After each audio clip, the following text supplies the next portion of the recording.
जय हिंद दोस्तों, मैं सुभाष शर्मा हाजिर हूं पुनः आपके पसंदीदा YouTube channel the Nilanchal classes पर। और आज का विषय हिंदी और हिंदी में प्रश्नोत्तरी। तो देखते हैं आज का पहला प्रश्न। और पहला प्रश्न कह रहा है कि भाषा का जादूगर किसे कहा गया है। तो देखिए, भाषा का जादूगर किसे कहा गया है, तो आप अपने ऑप्शंस देखेंगे तो ऑप्शंस लिखे हुए हैं सरदार पूरण सिंह, शिव पूजन सहाय, तुलसीदास, केशवदास। तो देखिए, इसमें कुछ भी हमें मेहनत की जरूरत नहीं है क्योंकि ये सीधा हमको लर्न करना है, याद करना है। तो शिव पूजन सहाय, तो आपको जो यहां पर सीधा उत्तर देना है वो देना है शिव पूजन सहाय। तो आप समझ गए होंगे कि जो नंबर 1 आपका प्रश्न आपकी स्क्रीन पर है, तो जो इसका बी ऑप्शन है वो यहां पर बिल्कुल सही है। चलिए हम दूसरे प्रश्न की ओर चलते हैं। और दूसरा प्रश्न आपका हिंदी में एक यहां पर लोकोक्ति दी गई है, मन चंगा तो कठौती में गंगा। किसने कहा? यहां पर कह रहे हैं कि मन चंगा तो कठौती में गंगा, किसने कहा?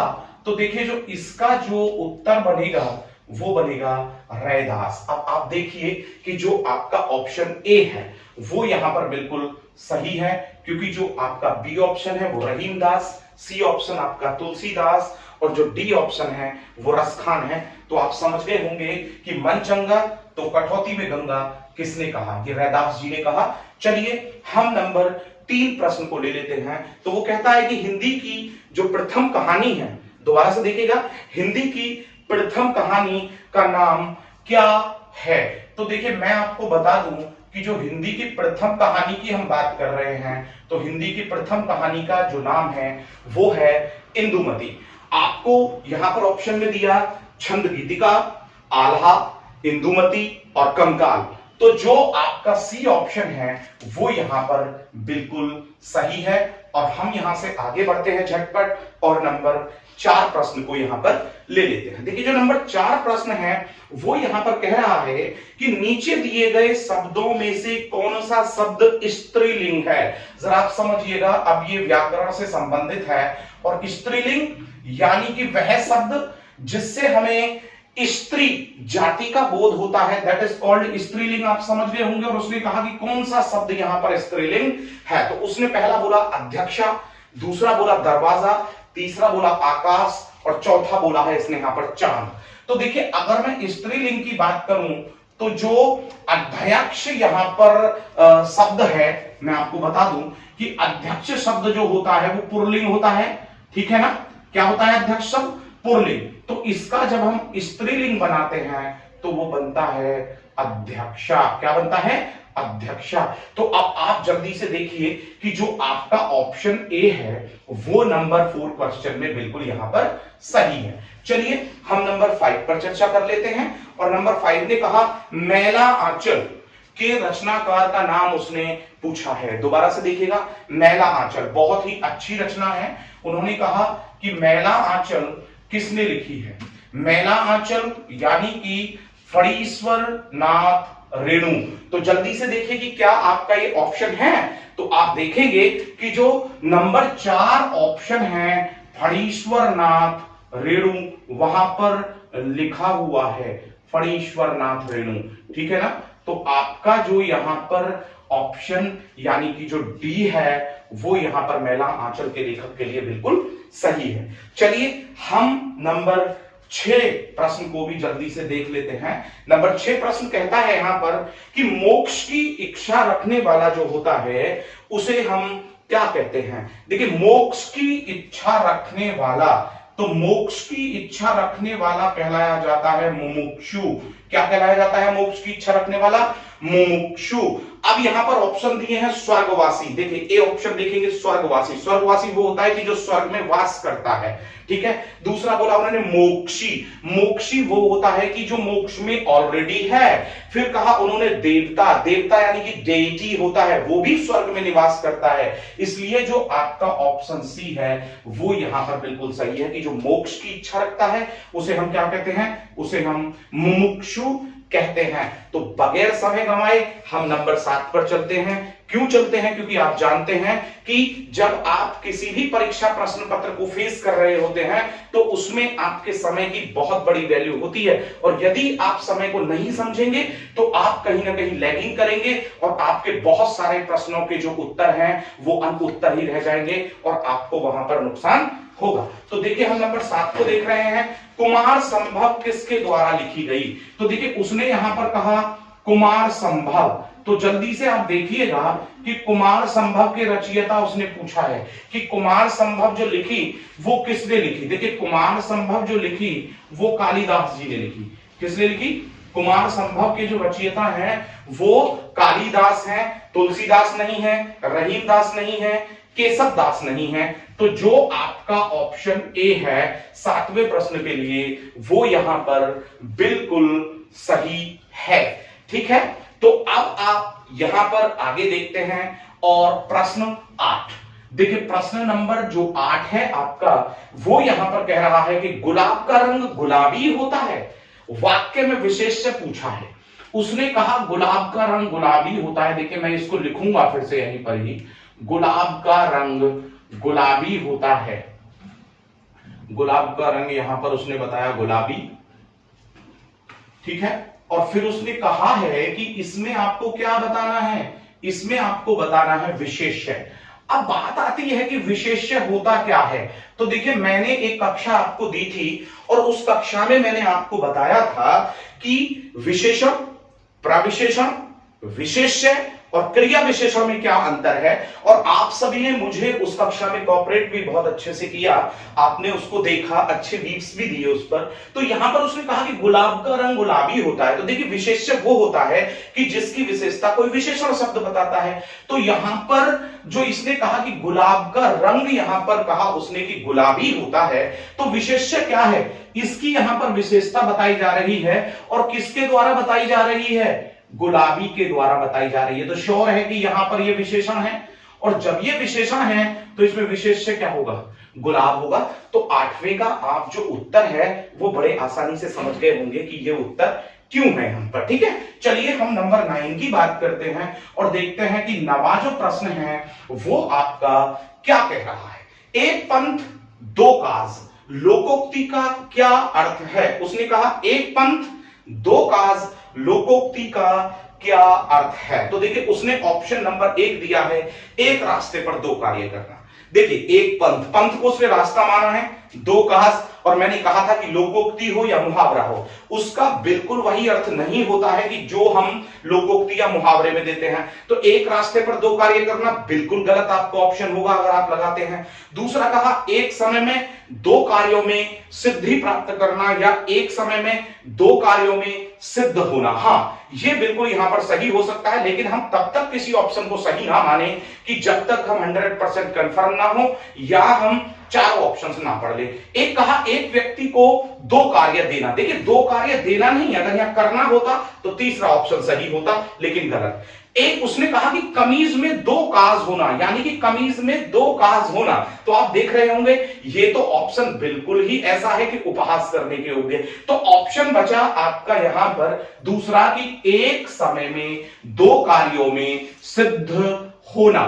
तो जो 90 का आपका बी ऑप्शन है कि एक समय में दो कार्यों में सिद्धि प्राप्त करना, तो उसे कहते हैं एक पंथ दो काम। अब हम यहां पे आगे बढ़ने की कोशिश कर रहे हैं, और हम यहां से आगे बढ़ रहे हैं तो हम जो आपका 10वां प्रश्न है उसे देखते हैं। और वो कहता है कि जो राजकीय भाषा है उसमें जो हिंदी का मानक रूप है वो किस भाषा से विकसित हुआ?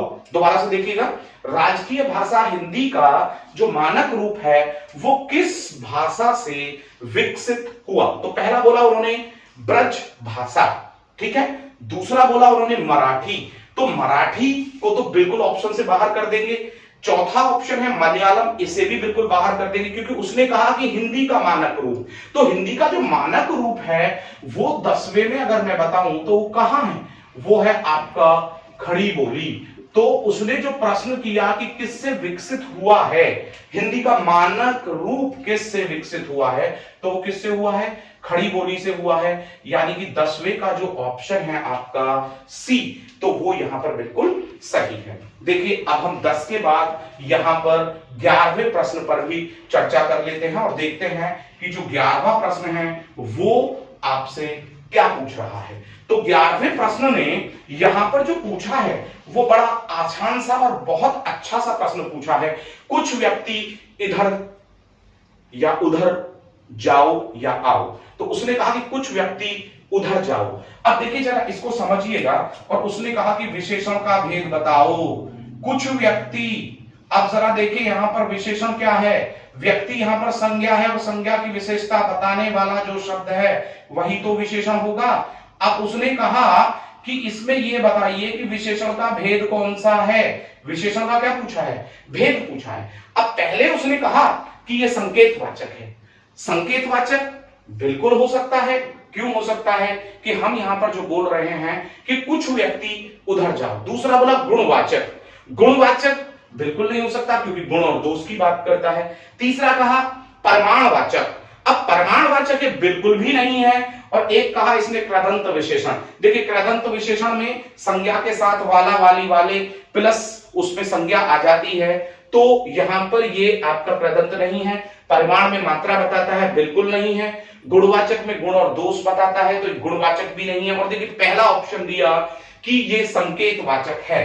तो मेरा मानना यह है कि अब अगर हम यहां पर चर्चा करें तो जो इसके चारों के चारों ही ऑप्शन हैं वो बिल्कुल मेरे माइंड से बाहर है। क्यों है, क्योंकि उसने कहा कि कुछ व्यक्ति वहां जाओ, तो श्योर है कि बात तो यह है कि व्यक्ति गणना हो सकती है। तो जब गणना हो सकती है तो हम यहां पर इसे संख्यावाचक मानेंगे। और संख्यावाचक में भी ये क्या है कि कुछ व्यक्ति हैं, तो अनिश्चित है ये, तो अनिश्चित संख्यावाचक विशेषण यहां पर ये माना जाएगा। और इसका जो ऑप्शन होगा वो होगा संख्यावाचक। तो देखिए ये यहां पर त्रुटि हुई है, और ये है कि इन चारों ही ऑप्शंस में से इसमें से कोई नहीं है। और यहां पर जो आप इसका उत्तर मानेंगे वो क्या मानेंगे कि ये संख्यावाचक है, और संख्यावाचक में भी अनिश्चय संख्यावाचक है। ठीक है, चलिए अब हम यहां से आगे बढ़ते हैं। तो हम यहां पर 12वें प्रश्न पर चर्चा करते हैं और देखते हैं कि जो 12वां प्रश्न है वो यहां पर क्या कह रहा है। देखिए 12वें प्रश्न ने कहा है रवीश ने मुझे दिल्ली भेजा। दोबारा से ध्यान दीजिएगा, रवीश ने मुझे दिल्ली भेजा, वाक्य में क्रिया का कौन सा भेद है। अब देखिए रवीश ने मुझे दिल्ली भेजा, मैं लिख देता हूं इसको। और उसने कहा रवीश ने मुझे दिल्ली भेजा, क्योंकि मुझे इसको आपको समझाना है, क्रिया बहुत ही महत्वपूर्ण अध्याय है। रवीश ने मुझे दिल्ली भेजा, तो उसने कहा कि इसमें आपको क्रिया का भेद बताना है। क्या बताना है कि इसमें जो क्रिया प्रयोग में लाई गई है वो कौन सी लाई गई है। देखिए पहला उसने जो ऑप्शन दिया है वो कहा अकर्मक क्रिया। देखिए अकर्मक क्रिया वो होती है कि जिसमें कर्म नहीं होता है। लेकिन किसको भेजा, मुझे भेजा, तो इसके अंदर तो कर्म है, और कर्म है इसमें मुझे, तो श्योर है कि ये अकर्मक क्रिया नहीं हो सकती, यानी कि जो आपका ए ऑप्शन है वो बिल्कुल गलत है। दूसरा कहा नाम धातु क्रिया।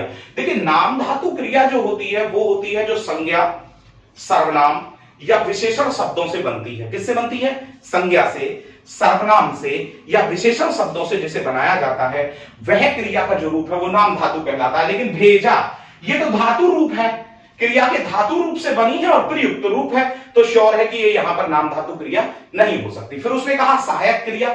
सहायक क्रिया कब होती है, सहायक क्रिया वह शब्द है कि जो मुख्य क्रिया के बाद आता है, था, थे, यहां पर। अब उसने कहा सकर्मक क्रिया। हां बिल्कुल, भेजा मगर किसे भेजा, मुझे भेजा, तो ये कर्म के साथ है, तो यहां पर जो भेजा है वो क्रिया का कौन सा भेद है, सकर्मक क्रिया। और जो आपका ऑप्शन यहां पर डी है वो बिल्कुल 12वें में यहां पर सही है। तो चलिए आप इन 12 प्रश्नों को बहुत अच्छे से समझ गए होंगे, और आज जो हमको चर्चा करनी है वो 25 प्रश्नों पर करनी है। तो आप इन 12 को समझ गए हैं। यदि कोई सा भी प्रश्न आपको समझ में अभी तक नहीं आया है तो कमेंट बॉक्स में आप कमेंट लिख सकते हैं।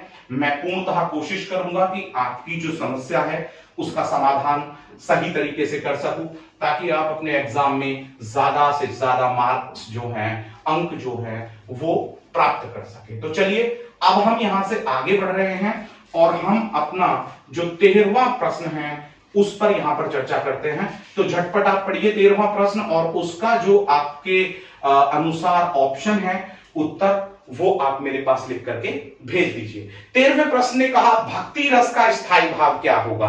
देखिए कितना आसान सा प्रश्न है, लेकिन मैं आपको एक बात बता दूं कि रस से संबंधित जो आपके प्रश्न हैं वो हमेशा आपसे पूछे जाते रहे हैं। अब या तो कोई पंक्ति दे देता है या स्थायी भाव पूछ लेता है उसका। तो उसने कहा कि भक्ति रस का स्थायी भाव क्या होता है। तो देखिए 13वें प्रश्न पर वो चर्चा कर रहा है और 13वें प्रश्न में उसने कहा भक्ति रस का स्थायी भाव। तो पहले तो आप ये देखिए कि भक्ति रस जो है वो श्रृंगार रस में ही विलीन माना गया है, तभी रसों की संख्या 9 मानी गई है। तो भक्ति रस का उन्होंने क्या पूछा, स्थायी भाव। अब स्थायी भाव की अगर हम बात करें तो भक्ति रस का जो स्थायी भाव है उसने ऑप्शंस दिए हैं। देखिए पहला ऑप्शन दिया है भगवान। देखिए भक्ति रस का स्थायी भाव भगवान नहीं हो सकता, भगवान कोई भाव थोड़ी है हमारा, भाव से उनको माना जाता है, तो भगवान तो ऑलरेडी संज्ञा है इसलिए इन्हें हटा देंगे यहां से। फिर कहा उसने भगवत विषयक रति। हाँ देखिए भक्ति रस में भगवत यानी कि भगवान के विषय में जो हमें प्रेम या अनुराग होता है उसको बोला जाता है भक्ति रस का स्थायी भाव। एक कहा भक्तिमय, तो भक्तिमय तो यहां क्या है, ये तो विशेषण है। एक कहा भाव, तो भाव तो इसमें ऑलरेडी पूछा ही है। तो यहां पर जो भक्ति रस का स्थायी भाव आएगा वो आएगा भगवत विषयक रति। भगवत विषयक रति। तो आप देख लीजिएगा कि जो इसमें ऑप्शन दिया है आपका भगवत विषयक रति यानी कि जो बी ऑप्शन यहां पर दिया है 13वें का वो बिल्कुल सही है। ठीक है, देखिए आगे हम बात कर रहे हैं नंबर 14 यानी कि 14 की। 14 कह रहा है वध्वागमन में संधि का कौन सा भेद है। देखिए ये बहुत अच्छा प्रश्न है यहां पर, और उसने कहा कि भाई वध्वागमन में संधि का भेद बताना है। वध्वागमन और इसमें उसने कहा है संधि का भेद। तो पहले इस पर हम चर्चा करें अच्छे से। तो पहले तो हम ये देखें कि इसमें मात्रा क्या है। इसमें मात्रा जब अर्धवर्ण के बाद आगे का वर्ण होता है य व रे के रूप में, तो वहां पर मात्रा भी वही मानी जाती है। तो यहां पर जो मात्रा है वो है व, और जब आप इसका संधि विच्छेद करेंगे तो आप करेंगे वधु धन आगमन। तो आपने जब इस संधि का विच्छेद किया तो वधुधन आगमन यानी कि आपने इसमें मात्रा का जो मेल किया वो ऊ धन आ किया और बराबर आपको जो यहां पर मात्रा मिल गई वो वह मिल गई। तो श्योर है कि ये जो स्ट्रक्चर है ये आपकी किस संधि का है, स्वर संधि में जो आपकी यण संधि आती है। किसमें, स्वर संधि में जो आपकी यण संधि आती है ये उससे है। तो आप देख लीजिए यहां पर कि 14वें का जो ऑप्शन है यण संधि वो केवे नंबर पर दिया है और वो दिया है आपका सी। तो यानी कि तीसरा जो आपका है वो बिल्कुल सही है। चलिए अब हम यहां से आगे बढ़ते हैं और हम बात करते हैं नंबर 15 पर। अब देखिए यहां पर जो नंबर 15 है उसे हम देख रहे हैं तो क्या कह रहा है, निर्जीव में समास। देखिएगा जरा ध्यान से देखिएगा, निर्जीव में समास।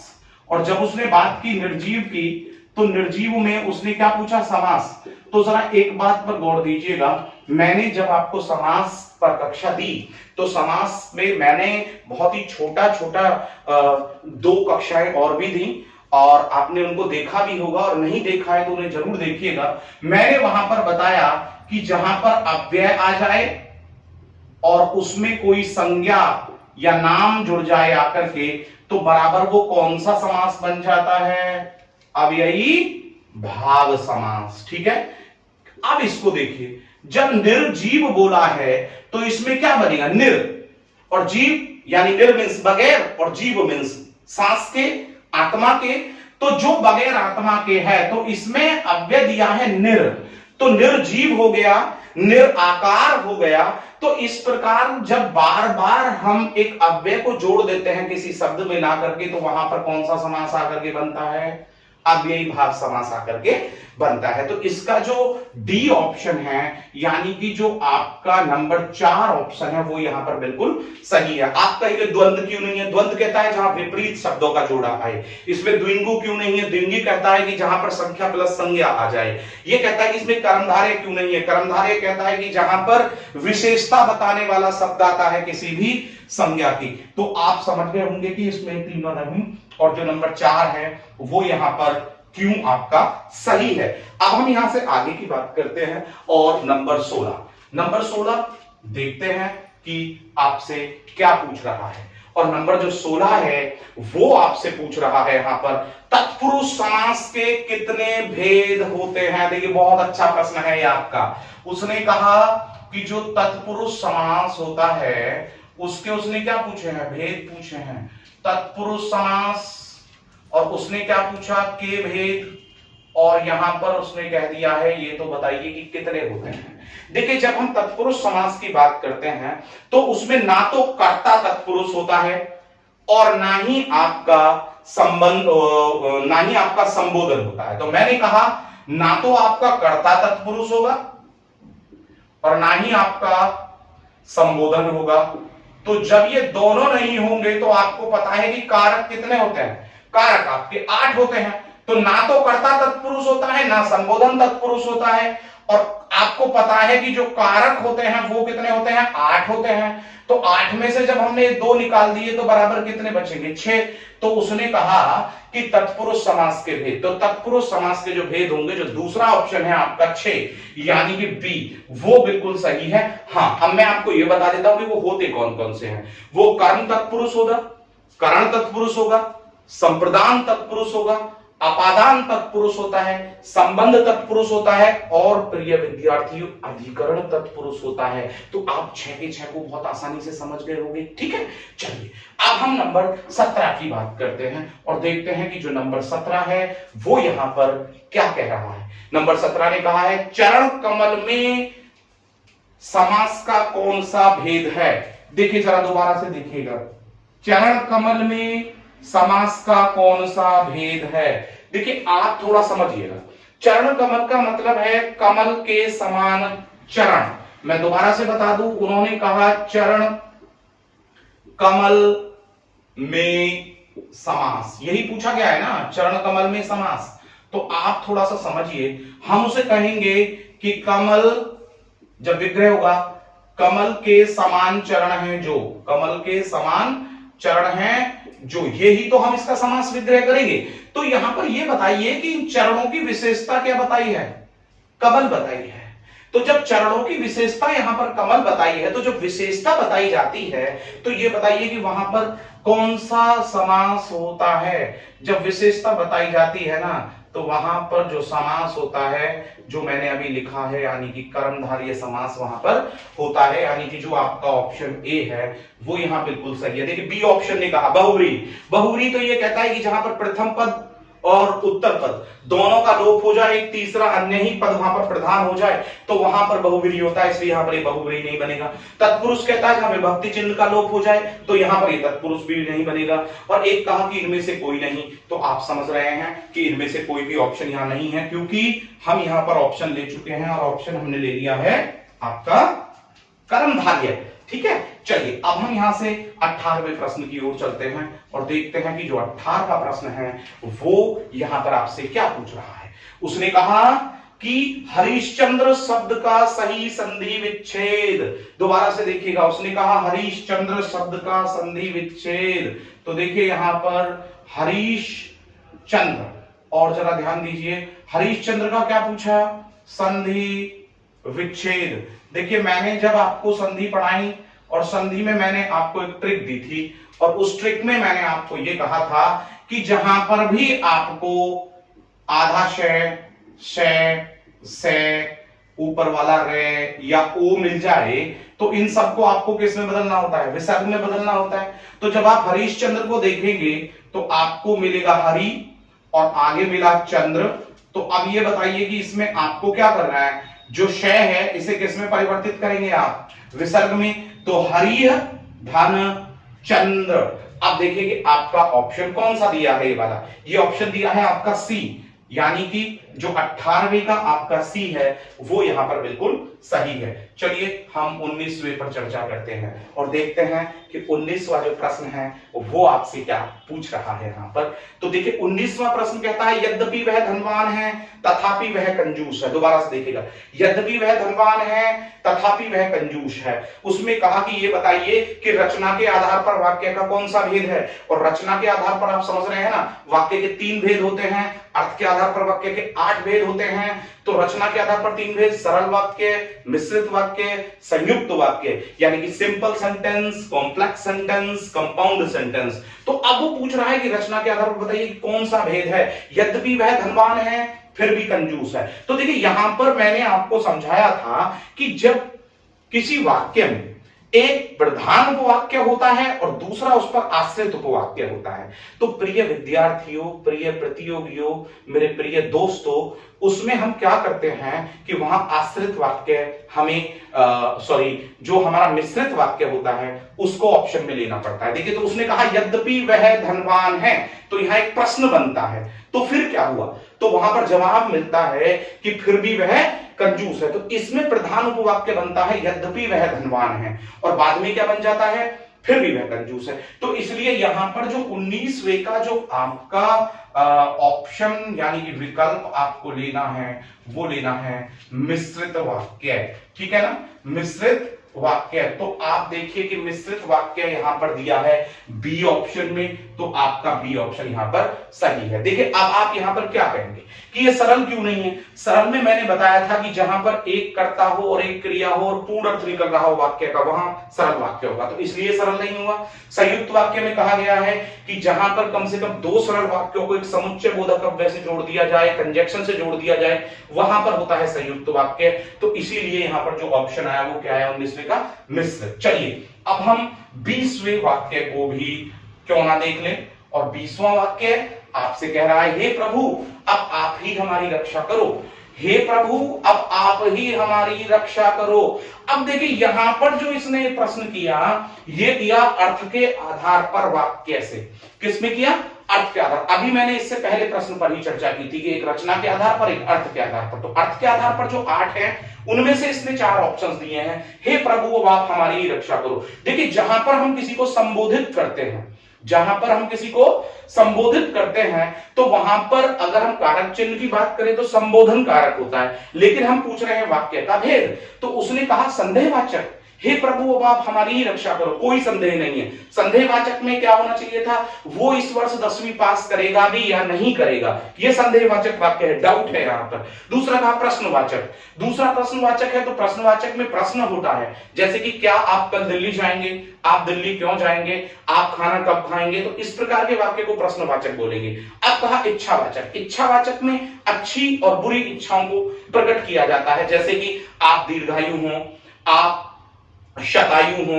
इस प्रकार के जो वाक्य होते हैं वो इच्छावाचक होते हैं। लेकिन हम बात कर रहे हैं अब लास्ट का ऑप्शन आश्चर्यबोधक। हाँ, हम आश्चर्यबोधक यानी कि जब मन में अचानक किसी भी व्यक्ति, वस्तु या परिस्थिति को देख करके जो आश्चर्य का भाव उभर करके सामने आता है और हम उसे वाक्य के रूप में बोल देते हैं, तो वह वाक्य क्या कहलाता है, आश्चर्यबोधक कहलाता है। तो उसने यहां पर कहा हे प्रभु हमारी रक्षा करो, यानी एक ऐसी परिस्थिति वहां पर उत्पन्न हो गई है कि जिसमें हमें बोलना पड़ा है कि हे प्रभु आप हमारी रक्षा करो। तो हम एकदम से आश्चर्य वहां पर व्यक्त कर रहे हैं। तो जो आपका ऑप्शन यहां पर डी है 20वें में, वो यहां पर बिल्कुल सही है। चलिए आगे बढ़ने की कोशिश करते हैं, 21वें को देखते हैं। और 21वें, 22वें, 23वें, तो अभी आपके सामने 21वां है। तो आप जल्दी से 21वें वाक्य को यहां पर देखिए और इतने में आपका जो व्हाइट बोर्ड है इसको यहां पर जो आपके लिखे गए प्रश्न है इनको मैं यहां पर इरेज कर रहा हूं।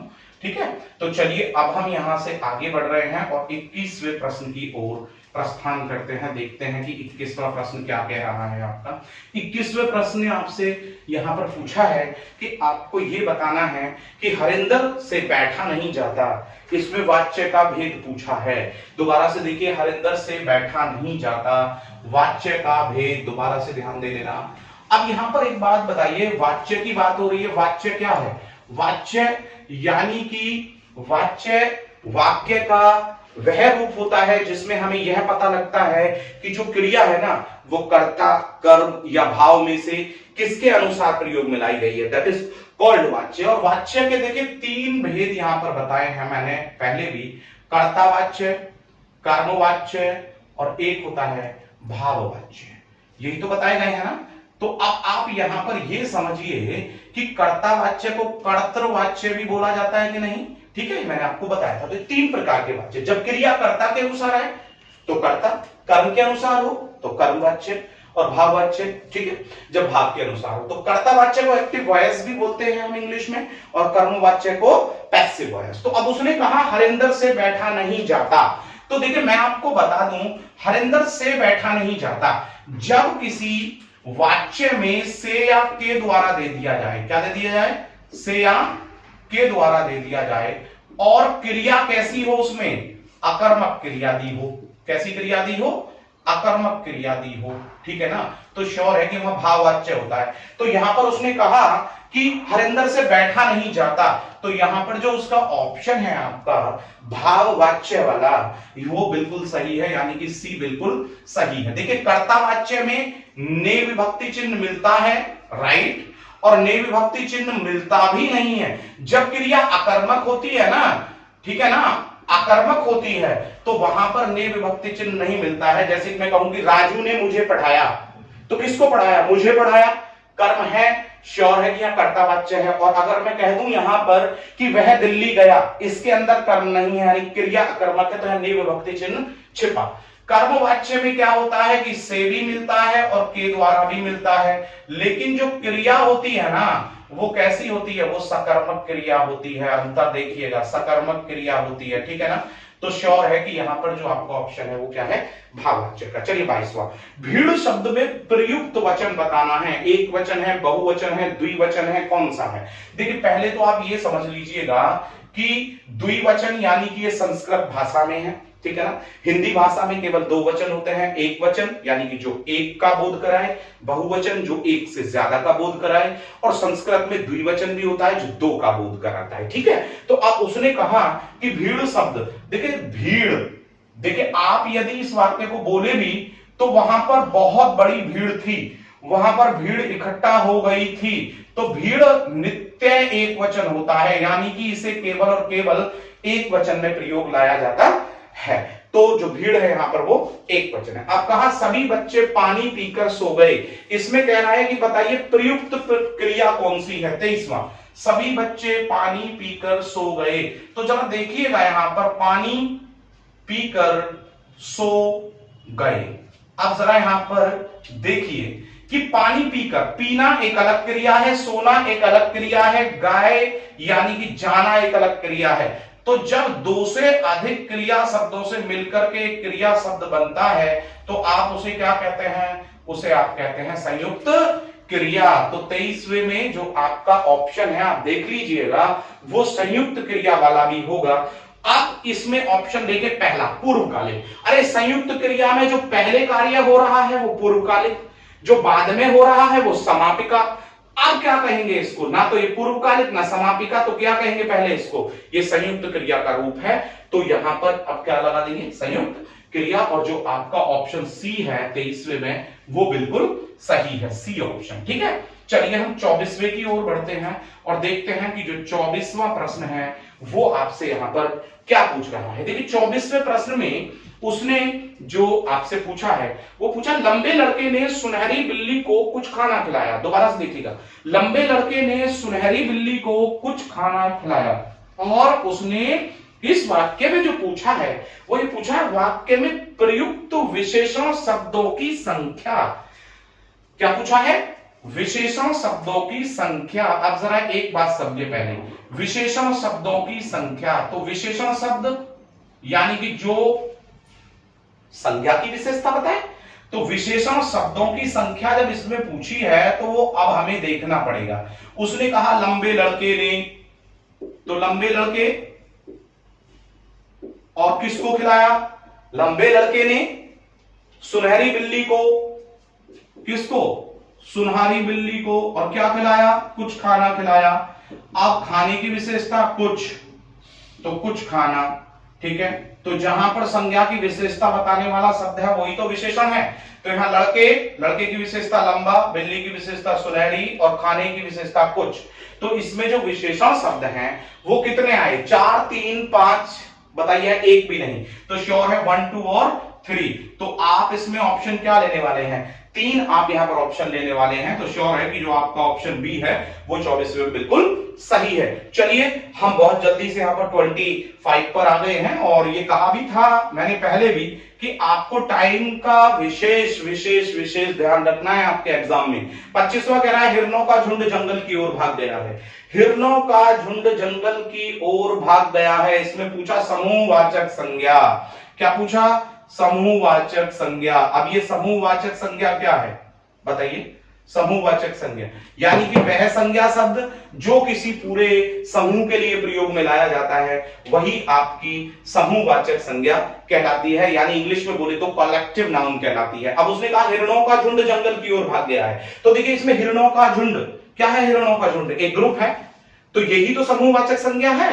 हिरण होता अगर एक तो अलग संज्ञा में चला जाता, जंगल एक अलग संज्ञा है यहां पर, और भाग गया है यहां पर क्या है? ये आपका यहां पर क्रिया है। तो हिरणों का झुंड 25वें में यदि अब आप यहां पर बता रहे हैं तो आपको बताना होगा हिरणों का झुंड। तो ये आपका क्या है? समूहवाचक यहां पर संज्ञा है। तो अब आप देख लीजिए कि जो आपका ऑप्शन 25वें में कौन सा है? डी है। तो वो यहां पर बिल्कुल सही है। तो प्रिय विद्यार्थियों, आप सभी लोग एसएससी जीडी की तैयारी कर रहे हैं। मैं आशा करता हूं कि ये कक्षाएं आपके लिए बहुत बहुत बहुत हेल्पफुल साबित हो रही होंगी।